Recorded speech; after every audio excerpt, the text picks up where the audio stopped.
Welcome back on this Monday as we continue with Genesis, looking at chapter 41. Only 2 more weeks to look at Genesis.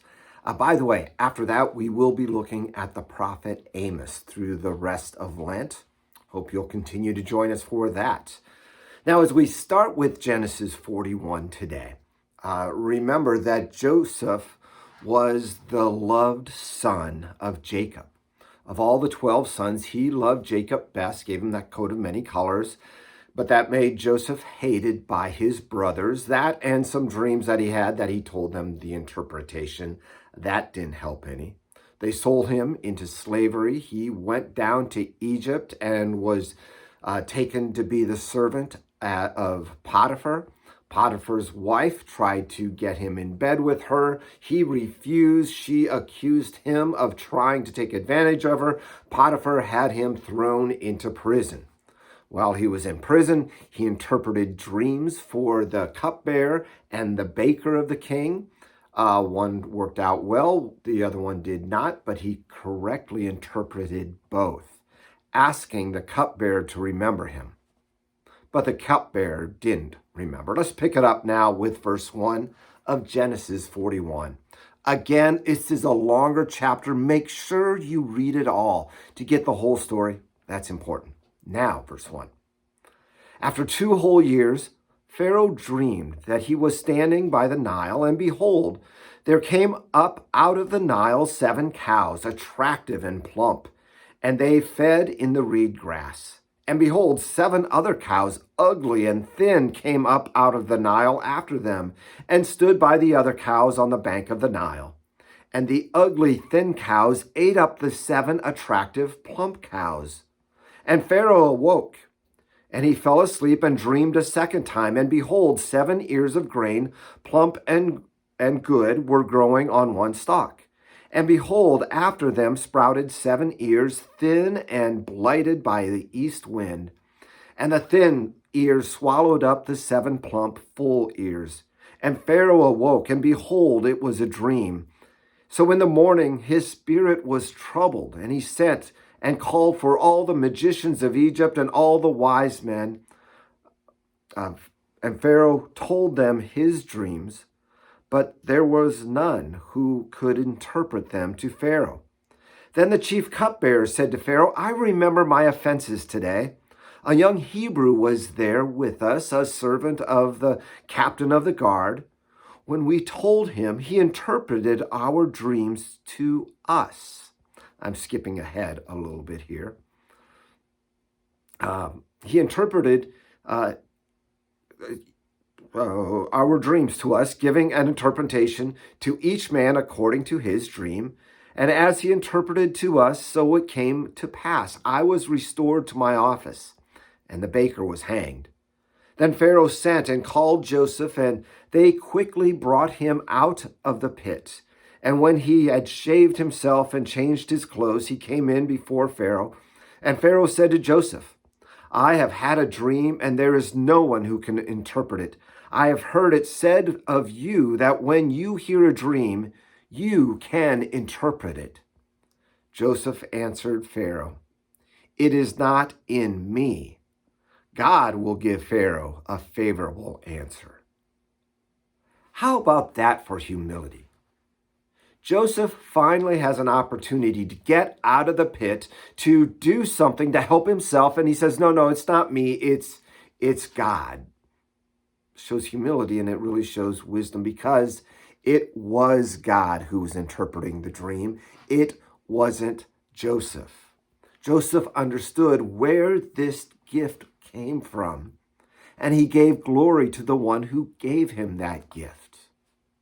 Let's continue. I'm moving down to verse 28 at this point. Joseph said, Joseph heard the dream, was interpreting it for him, and let's go with verse 28. As it is, as I told Pharaoh, God has shown to Pharaoh what he is about to do. There will be 7 years of great plenty throughout all the land of Egypt, but after them there will arise 7 years of famine, and all the plenty will be forgotten in the land of Egypt. The famine will consume the land, and the plenty will be forgotten in the land by reason of the famine that will follow, for it will be very severe. And the doubling of Pharaoh's dreams meant that the thing is fixed by God, and God will shortly bring it about. Now therefore let Pharaoh select a discerning and wise man and set him over the land of Egypt. See, and then he really told Pharaoh what that man should do, of how he should store up for 7 years and to prepare for the 7 years of famine that would come.